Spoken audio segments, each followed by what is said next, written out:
18वीं लोकसभा का पहला दिन सपा सुप्रीमो अखिलेश यादव सदन में एंट्री करते हैं। उनके एक हाथ में संविधान की प्रति तो दूसरे अवधेश प्रसाद का हाथ था।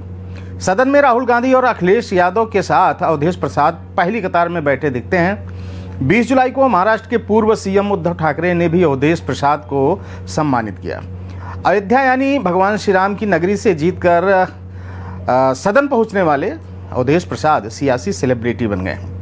विपक्षी दलों में कांग्रेस के नेता राहुल गांधी और सपा के राष्ट्रीय अध्यक्ष अखिलेश यादव के बाद सबसे ज्यादा किसी को अहमियत मिल रही है तो वह है अवधेश प्रसाद। दिल्ली हो या मुंबई, बिहार हो या पुणे, हर जगह लोग उनसे मिलना चाहते हैं, उनका सम्मान करना चाहते हैं। देश ही नहीं, विदेश से भी अवधेश प्रसाद के पास फोन आ रहे हैं। 9 बार विधायक रहे और पहली बार सांसद बने अवधेश प्रसाद अचानक सपा की राजनीति के केंद्र में क्यों हैं और आखिर क्या वह लाइमलाइट में क्यों लाए जा रहे हैं, इसके पीछे के क्या कारण है, इस पर चर्चा कर लेते हैं। तो आपको बता दें कि 18वीं लोकसभा में संसद के पहले दिन सपा प्रमुख अखिलेश यादव अवधेश प्रसाद को उनका हाथ थामकर सदन में ले जाते हैं। सदन की कैंटीन में राहुल गांधी और इंडिया गठबंधन के सांसदों के बीच सपा सांसद अवधेश प्रसाद अपने अनुभव शेयर करते हैं और सभी उसको ध्यान से सुनते हैं। सपा की एक मीटिंग में मंच पर सिर्फ अखिलेश यादव और अवधेश प्रसाद ही नजर आते हैं, बाकी सभी नेता सामने बैठे होते हैं। यही नहीं, विदेशी मीडिया में भी इसका जिक्र हुआ। न्यूयॉर्क टाइम्स ने अपनी खबर में लिखा था कि नरेंद्र मोदी की चारों ओर अजेयता की जो आभा है वो टूट गई है। मंगलवार यानी 4 जून को भाजपा ने अपनी सबसे पसंदीदा सीट अयोध्या खो दी है। यह यूपी से भाजपा के लिए चुनावी झटका है।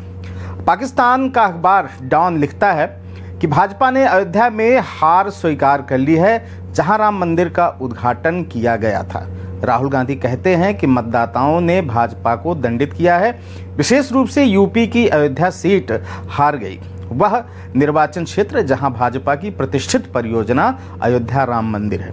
यह कई लोगों के लिए झटका है। यही वजह है अयोध्या जीत के बाद अवधेश प्रसाद की सोशल मीडिया पर फॉलोअर्स की संख्या भी काफी बढ़ गई है। जिससे पहले फेसबुक पर उनके लगभग 30,000 फॉलोअर्स थे, जो अब बढ़कर 40,000 से ज्यादा हो चुके हैं। वहीं सोशल मीडिया एक्स पर भी यह संख्या बढ़कर 20,000 तक हो गई है।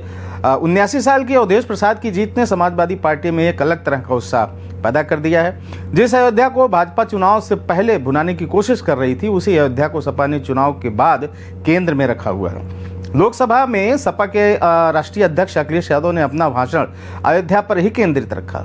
सपा अवधेश प्रसाद को एक आइकॉन के तौर पर पेश कर रही है। यही वजह है कि लोकसभा में अखिलेश यादव ने उन्हें अपने बगल में जगह दे रखी है। अवधेश प्रसाद को तरजीह देकर सपा एक साथ कई निशाने साध रही है। 2 पॉइंट के जरिए समझ लीजिए कि क्या हासिल हो रहा है सपा को। पहला, दलित वोट बैंक पर नजर। अखिलेश अवधेश प्रसाद की अहमियत समझ रहे हैं। अवधेश के बहाने सपा दलित वोट बैंक को पूरी तरह से अपने साथ करने की कोशिश कर रही है। अवधेश प्रसाद को दलितों के ब्रांड एम्बेसडर के तौर पर पेश किया जा रहा है। पीडीए में डी यानी दलित वोटर्स को यह दिखाने की कोशिश कर रही है कि अवधेश प्रसाद को सपा में कितना सम्मान मिल रहा है। दूसरा तथ्य यह है कि भाजपा के हिंदुत्व के मुद्दे पर चोट, यानी कि भाजपा हिंदुत्व का मुद्दा उठाती रही है। अयोध्या में राम मंदिर का श्रेय लेने में भी पीछे नहीं है। अयोध्या में भाजपा की हार हुई, भाजपा को हराने वाले अवधेश प्रसाद ही हैं। यही वजह है कि सपा उनको हाईलाइट कर भाजपा पर निशाना साध रही है। सपा दिखाना चाह रही है कि जिस अयोध्या फैजाबाद में रामलला को स्थापित करके भाजपा हिंदू वोटर्स का ध्रुवीकरण कर रही थी, ये उसका जवाब है। अवधेश प्रसाद के जरिए पार्टी कमंडल पर भारी पड़े मंडल का संदेश देना वह चाह रही है। सपा प्रमुख अखिलेश यादव उन्हें अहमियत दे ही रहे हैं। अवधेश प्रसाद को हर नेता भी अहमियत दे रहा है। कांग्रेस के नेता राहुल गांधी भी उन्हें सम्मान देने का अवसर नहीं छोड़ रहे। लोकसभा में भाषण के दौरान राहुल गांधी ने जब अयोध्या का जिक्र किया तो बगल में बैठे सांसद अवधेश प्रसाद की तरफ मुखातिब होते हुए ने कहा कि सर नमस्कार। उनसे हाथ भी मिलाया।